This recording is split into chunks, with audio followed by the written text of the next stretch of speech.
Mi familia organizó una reunión gigante en mi casa sin avisarme. Cuando llegué y corté la luz principal, todos se quedaron mirándome como si yo fuera el villano. Cuando abrí la puerta de mi casa, después de un viaje de 2 días, lo primero que pensé fue que alguien se había metido a robar. Se escuchaban risas, música, pasos corriendo y un olor a comida que no reconocí. Por un segundo me quedé congelado, con la llave todavía puesta y la maleta en la mano, sintiendo ese golpe raro de entrar a tu propio espacio y que no se sienta tuyo. Di 2 pasos y entendí todo de golpe, no eran ladrones, era toda mi familia como si hubieran decidido convertir mi casa en su puto centro comunitario. Había tías caminando por mi cocina como si hubieran nacido ahí, primos extendiendo manteles en la sala, 2 niños brincando en mi sofá y otro usando mi control remoto como espada. Y mi mamá, muy tranquila, sosteniendo un plato de carne asada que ni sabía de dónde había salido, se me acerca diciendo que qué bueno que regresé temprano porque todavía alcanzaba comida. No supe si reír o mentar madres, así que lo único que pude preguntar fue qué chingados estaban haciendo. Mi hermano cruzó la sala con esa actitud de estar resolviendo todo y me dijo que, como yo no estaba y todos querían verse, él pensó que no me molestaría prestar la casa por un rato. Luego remató diciendo que mamá tenía llave y que por eso entraron, como si eso fuera una explicación aceptable.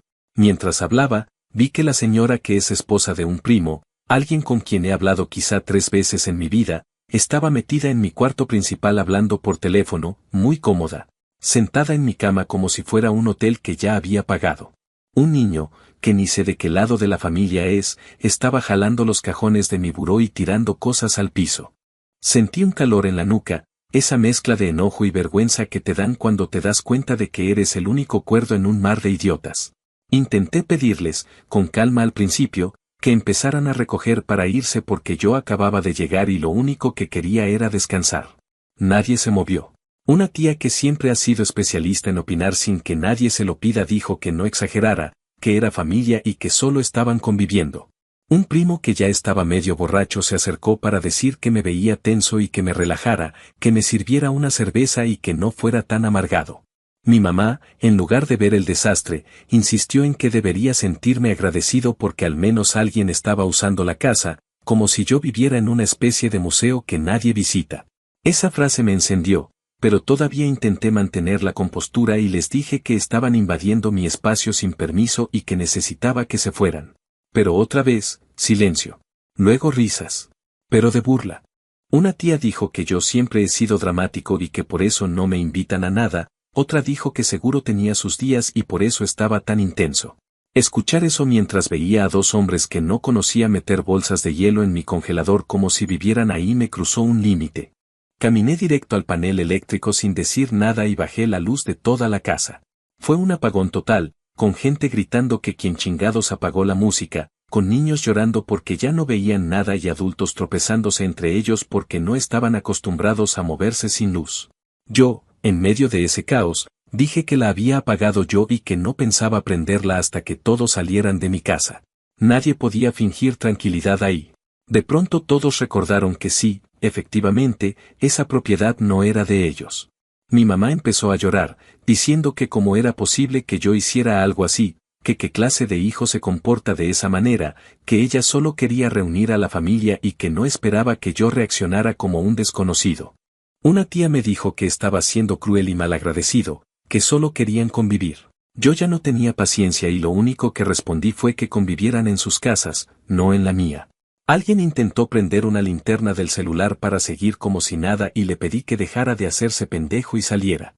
Desde ahí todos se empezaron a mover más rápido, tropezando, recogiendo cosas, empujándose para salir como si la casa se estuviera hundiendo. Cuando al fin salieron y cerré la puerta, respiré hondo y encendí de nuevo la luz. Lo que encontré parecía el final de una fiesta universitaria, platos sucios por todas partes, charcos pegajosos en el piso, servilletas atoradas en las patas de los muebles, un olor a carne vieja mezclado con cerveza derramada, huellas de manos en las paredes, juguetes tirados y un globo reventado pegado en mi ventilador. En el patio, la parrilla seguía caliente y había latas aplastadas por todo el césped. En mi cuarto faltaban cosas que juraría haber dejado en el buró antes de irme, y no supe si las escondieron los niños o algún adulto decidió llevárselas como souvenir. Creí que lo peor era la invasión, pero lo que realmente me jodió fue la sensación de haber perdido por un momento el control de mi propio espacio.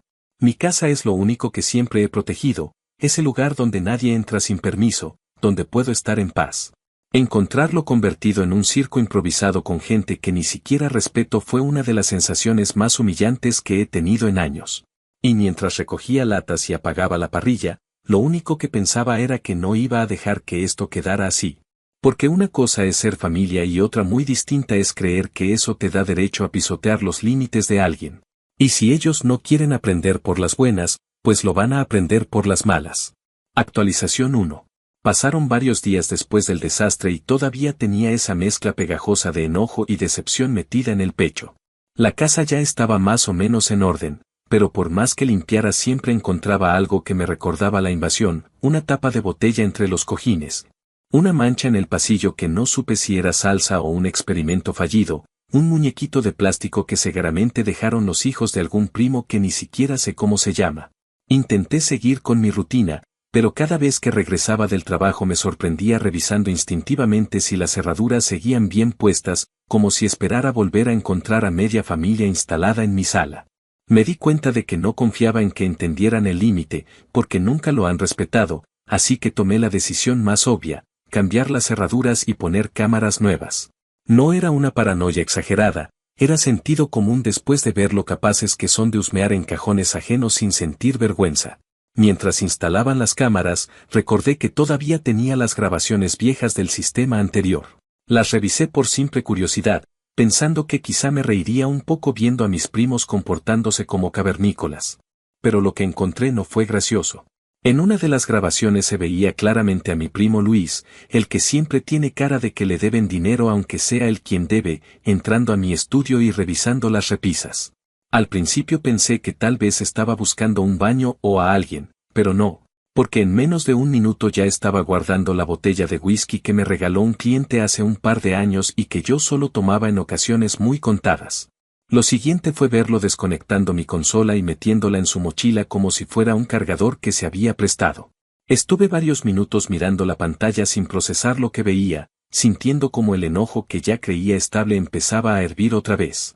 No bastaba con meterse a mi casa sin permiso, además se habían comportado como si entrar aquí fuera derecho de saqueo. Lo pensé unas horas antes de actuar, porque sabía que cualquier movimiento iba a generar un drama familiar de proporciones bíblicas. Pero también sabía que si no ponía un alto en ese momento, mi familia lo interpretaría como permiso para seguir haciendo lo que quisieran. No crecí para hacer el hazmerreír de nadie ni para permitir que alguien robe mis cosas con la excusa de que somos familia. Así que llamé a la policía. Les mostré el video, les expliqué lo que había pasado y terminaron citándome para acompañarlos a la casa de Luis. No fue la mejor sensación del mundo tener que plantarme afuera de la casa de un primo con 2 oficiales al lado, pero tampoco iba a seguir siendo el tonto al que todos le meten mano en la propiedad.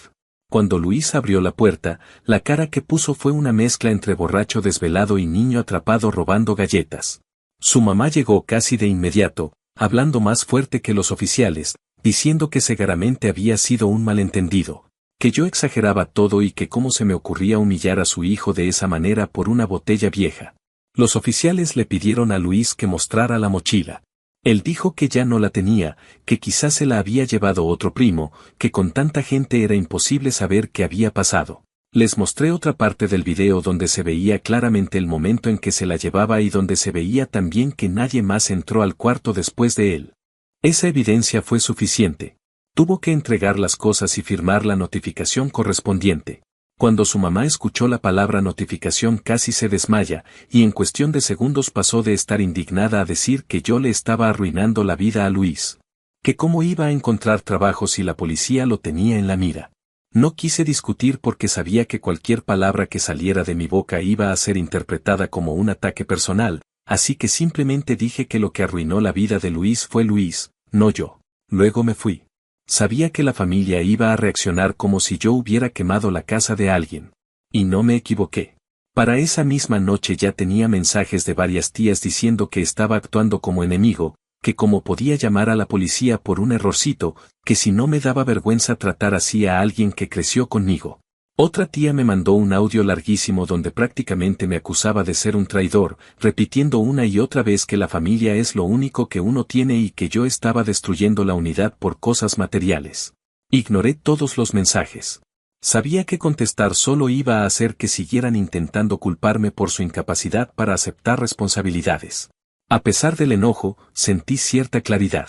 Todo este tiempo pensé que tolerar situaciones incómodas era una forma de mantener la paz, pero lo único que había logrado era enseñarle a mi familia que mi límite estaba donde ellos quisieran ponerlo. Que podían entrar, ensuciar, desordenar, criticar, tomar cosas, y que yo iba a sonreír y dejar que pasara. Me di cuenta de que nunca iba a obtener respeto de gente que no entiende la palabra límite porque nadie se los ha puesto antes. Y si ponerlo significaba convertirme en el villano de la historia familiar, pues que así fuera. Lo extraño es que mientras pensaba en todo eso, también sentía algo parecido a alivio. Era un alivio raro, como si me hubiera quitado un peso del que ni sabía que me estaba cargando todo este tiempo. Por primera vez en años me sentí dueño de mi casa y de mis decisiones, y aunque sabía que faltaban repercusiones, por lo menos ya no estaba en la posición de aguantarlo todo por miedo al drama. La decisión de cortar contacto con varios miembros vino casi sola, como una consecuencia lógica. No necesitaba gente que pensara que robar está bien siempre y cuando lo haga alguien con tu mismo apellido. Y menos necesitaba seguir fingiendo que compartimos valores solo porque compartimos sangre. A los pocos días instalé las nuevas cámaras, cambié las cerraduras y empecé a avisarle a las personas con las que sí me llevo que cualquier intento de entrar a mi casa sin permiso iba a terminar igual que lo de Luis. Nadie contestó directamente, pero sé que el mensaje se regó. Desde entonces he tenido el silencio más profundo y más pacífico que he experimentado en mucho tiempo. No sabía que poner un límite tan firme podía sentirse tan liberador. Pero también sabía que mi familia no iba a dejar las cosas así y que más temprano que tarde alguno iba a intentar hacerse la víctima o buscar pelea. Me preparé mentalmente, porque si algo tengo claro es que no voy a retroceder. Si ellos quieren guerra, yo ya dejé de poner la otra mejilla hace mucho tiempo. Actualización 2. Había pasado suficiente tiempo desde el incidente con Luis como para suponer que la familia, aunque ofendida, habría entendido el mensaje y se habría resignado a mantener distancia. Me equivoqué. La calma que yo interpreté como aceptación no era más que el silencio previo a otra estupidez colectiva. Me enteré casi por accidente, porque una tía me dejó fuera del grupo familiar principal pero olvidó que aún me tenía agregado en otro grupo más pequeño donde suelen organizar ventas de garaje y cumpleaños improvisados. En ese chat vi un mensaje que me hizo sentir esa mezcla de incredulidad y cansancio que solo la familia es capaz de provocar. Una tía anunció que el próximo encuentro sería en mi casa nuevamente, como si nada hubiera pasado, como si no hubieran recogido sus cosas a oscuras la última vez. Decía en tono alegre que el domingo podían reunirse desde temprano, que yo ya no estaba de viaje y que seguramente no tendría problema en prestar el espacio. Nadie cuestionó nada. Al contrario, varios respondieron diciendo que llevarían comida, otros que podían poner música, uno diciendo que su hijo quería volver a jugar en mi patio. Era como ver una parodia escrita por alguien que nunca ha tenido que lidiar con límites, pero aplicada a personas reales y, peor aún, emparentadas conmigo. Me quedé mirando la pantalla un buen rato, tratando de decidir si debía escribir algo o si era mejor dejar que siguieran en su fantasía. Luego entendí que confrontarlos directamente solo los pondría en modo víctima, así que elegí una ruta más práctica. En mi calle existe una asociación vecinal que, aunque a veces puede sentirse exagerada, es extremadamente estricta con el uso de los espacios, el ruido, los estacionamientos y cualquier evento que junte demasiada gente.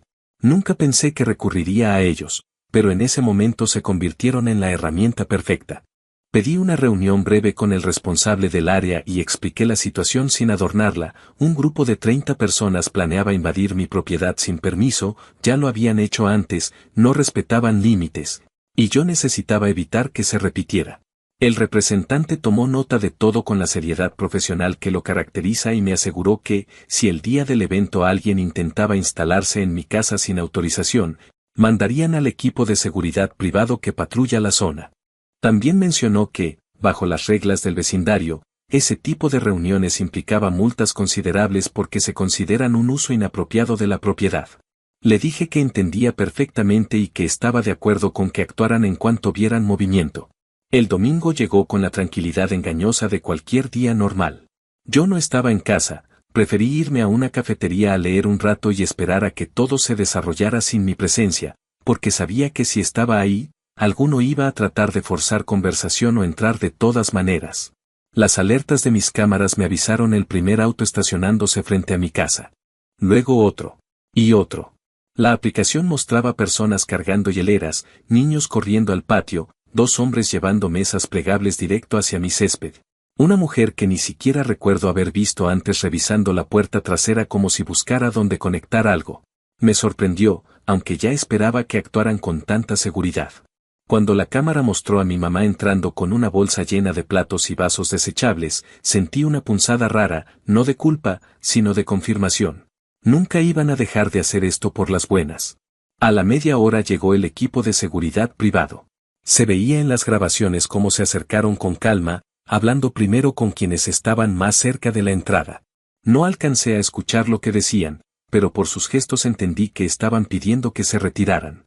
En lugar de eso, algunos empezaron a discutir, segaramente alegando que eran mi familia, que yo no me iba a molestar, que no entendían por qué había problema. Lo siguiente fue ver cómo aparecían 2 patrullas. La situación escaló tan rápido que sentí una mezcla de satisfacción y desconcierto. Algunos familiares intentaron justificarse diciendo que yo siempre prestaba la casa, otros argumentaron que tenían permiso aunque jamás lo obtuvieron. Y otros simplemente se quedaron callados esperando que alguien los defendiera. La policía, siguiendo el protocolo del vecindario, pidió identificaciones y empezó a emitir las multas correspondientes. No eran simbólicas ni pequeñas. Eran sanciones reales, de esas que duelen en el bolsillo y que dejan claro que no puedes comportarte como si el mundo entero te perteneciera. La grabación mostraba rostros confundidos, otros indignados, algunos reclamando entre ellos mismos, mi madre llorando y diciendo que no entendía por qué todo se había vuelto tan hostil. Y una tía culpando a la asociación de haberse vendido a intereses raros. Nadie imaginó que yo había anticipado todo.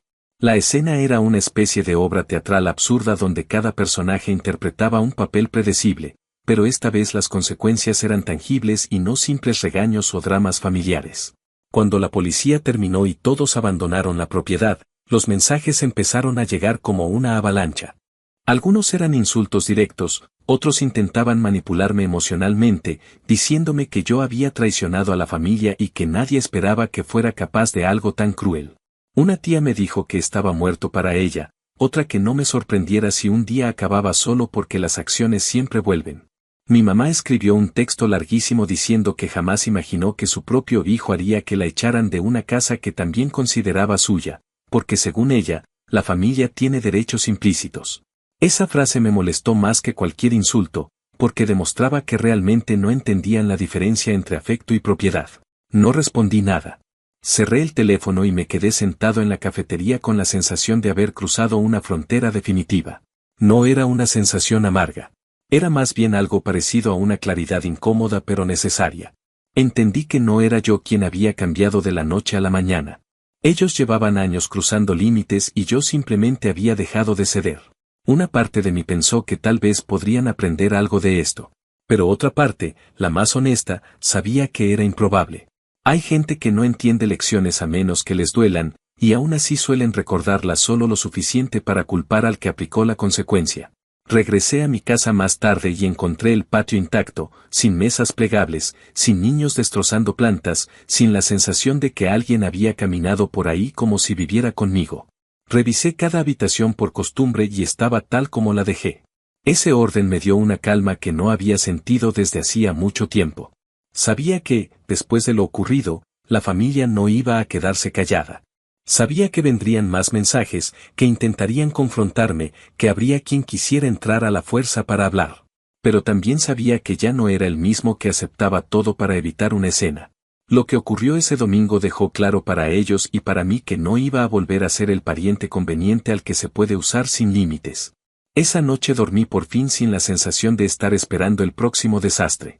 Y aunque sabía que lo que venía no sería calma absoluta, también sabía que estaba listo para cualquier nuevo intento de cruzar la línea. Si querían convertir esto en una guerra, yo ya no estaba peleando por caer bien. Estaba peleando por mantener mi vida en paz, y eso vale más que cualquier apellido compartido. Actualización final. Habían pasado varias semanas desde la tarde en que la asociación vecinal y la policía sacaron a mi familia de la casa como si fueran un grupo de invasores torpes, y aunque el silencio que siguió se sentía extraño al principio, poco a poco empecé a acostumbrarme a la idea de que la ausencia puede ser una forma de descanso. La mayoría dejó de escribirme después de los primeros días de insultos y reclamos, pero mi mamá insistió durante un tiempo con mensajes extensos donde repetía una y otra vez que yo había llevado las cosas demasiado lejos, que habían sido solo equivocaciones, que la familia no debía tratarse como enemigos. Yo no respondía porque no había nada útil que decir. Intentar explicar límites a alguien que siempre ha vivido bajo la idea de que sus deseos reemplazan cualquier regla es tan inútil como hablar con una pared que ya decidió ignorarte. De vez en cuando me invadía una sensación de cansancio emocional, no por extrañar a nadie en particular, sino por comprender que mi familia, con todo lo complicado y absurdo que siempre ha sido, ya no tenía un lugar sano en mi vida. El punto final a cualquier intento de reconciliación llegó cuando mi mamá apareció en la puerta de la casa una tarde sin avisar. Las cámaras la detectaron antes de que tocara, y por un momento consideré no abrirle, simplemente para evitar el inevitable sermón disfrazado de preocupación. Pero decidí enfrentar la situación y salí al porche. Ella traía esa expresión que mezcla tristeza con una especie de autoridad moral que siempre creyó tener sobre mí. Estaba convencida de que podía hacerme cambiar de opinión si repetía lo suficiente que la familia está por encima de todo. Apenas abrí la puerta, me dijo que necesitábamos hablar, que toda esta historia había ido demasiado lejos, que era momento de que yo reconociera el daño que había causado y que pidiera disculpas. No me sorprendió, sabía que su objetivo no era entenderme, sino restaurar el orden que a ella le convenía. Le expliqué con calma que no iba a disculparme por proteger mi casa ni por exigir respeto. Ella frunció el ceño, como si yo hubiera pronunciado una blasfemia, y dijo que eso no era proteger, sino destruir, que la familia estaba dolida y que yo había mostrado un corazón frío que ella no reconocía. La conversación no avanzaba porque estábamos hablando dos idiomas distintos. Yo hablaba de límites y autonomía, ella hablaba de tradición, obligación afectiva y sacrificios unilaterales. En algún momento soltó la frase que me dejó claro que no había nada más que discutir, dijo que ella consideraba mi casa como una extensión de la familia y que nunca imaginó que sería tratada como una intrusa. Esa declaración terminó de cerrar algo dentro de mí. No era cuestión de enojo ni de orgullo, era una comprensión simple, mi madre no entendía la diferencia entre cercanía y derecho. Le dije que a partir de ese momento prefería mantener distancia, no por odio, sino por necesidad. Ella me miró con una mezcla de incredulidad y dolor, como si hubiera perdido control sobre algo que siempre asumió que le pertenecía. Se fue sin despedirse adecuadamente y supe que ese gesto era, para ella, la sentencia final. Para mí solo fue el inicio del cierre definitivo. Con la situación ya completamente rota, tomé una decisión que venía rondando mi cabeza desde los primeros días del caos, vender la casa y mudarme lejos. No porque tuviera miedo de que volvieran a intentar entrar, sino porque no quería vivir en un lugar cargado de recuerdos que habían sido distorsionados por la invasión familiar. Comencé a mover trámites, a contactar agentes inmobiliarios y a revisar opciones en otro estado donde realmente pudiera empezar de cero. Mientras avanzaba con todo eso, sentí una seguridad que hacía tiempo no experimentaba, una especie de alivio profundo al saber que estaba tomando control real de mi vida y que nadie podía meter mano en eso. Una noche, cuando ya estaba casi todo listo para poner la casa en venta, recibí una alerta del sistema de seguridad. Era tarde, así que inicialmente pensé que quizás solo era un animal o una rama movida por el viento, pero al revisar la cámara vi a mi hermano en la parte trasera de la casa. Estaba intentando manipular la cerradura como si buscara una entrada que no llamara la atención. Tenía esa actitud que siempre adopta cuando cree que la razón está de su lado, esa mezcla de terquedad y suficiencia que lo ha hecho meterse en problemas más de una vez. Me quedé observándolo por la cámara unos segundos, preguntándome qué tan desconectado de la realidad había que estar para intentar entrar de esa manera después de todo lo ocurrido. Al final decidí no confrontarlo por mi cuenta y llamé directamente a la policía. Mientras esperaba, vi cómo él insistía en forzar la entrada, primero probando la manija, luego empujando un poco la puerta, como si fuera algún tipo de prueba de que todavía tenía derecho a pasar. Cuando llegaron los oficiales, él intentó justificarse diciendo que solo quería hablar conmigo, que yo lo estaba evitando, que la situación necesitaba resolverse en persona. Los oficiales le explicaron que lo que estaba haciendo era considerado intento de allanamiento, que había sido alertado por mi sistema de seguridad y que tenía que marcharse. En lugar de irse, empezó a discutir, diciendo que era mi hermano y que eso debería contar para algo. Al final se lo llevaron porque se negó a obedecer. Vi la escena completa desde el monitor, y aunque en otro tiempo me habría provocado ansiedad o culpa, en ese momento solo sentí una confirmación apacible: había hecho lo correcto al tomar distancia. Porque no puedes razonar con alguien que cree que su vínculo familiar lo convierte en excepción a la ley. Al día siguiente comenzaron los mensajes de la familia, cargados de indignación y dramatismo. Me acusaban de haber destruido los lazos familiares, de ser ingrato, egoísta, resentido. Una tía incluso dijo que yo había perdido mi alma por preferir la tranquilidad antes que la unión. Era casi cómico leerlos, porque cada frase parecía más una confesión de sus propias expectativas distorsionadas que un reclamo genuino. Cerré el chat y bloqueé números. No quería seguir siendo público de ese teatro. Continué con el proceso de venta sin detenerme. En cuestión de semanas ya tenía varias ofertas y empecé a empacar mis cosas, seleccionando solo lo indispensable, dejando atrás lo que no necesitaba y sintiendo como cada caja cerrada borraba un pedazo del desorden emocional que la familia había sembrado.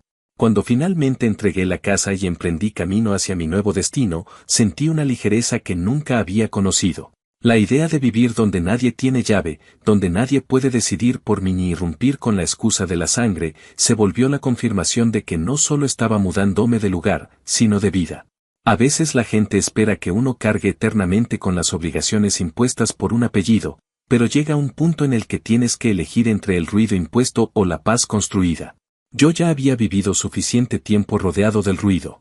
Y si para ellos eso me convierte en el villano de la historia familiar, entonces acepto ese papel sin remordimientos, porque prefiero ser el villano de otros antes que el rehén de sus expectativas.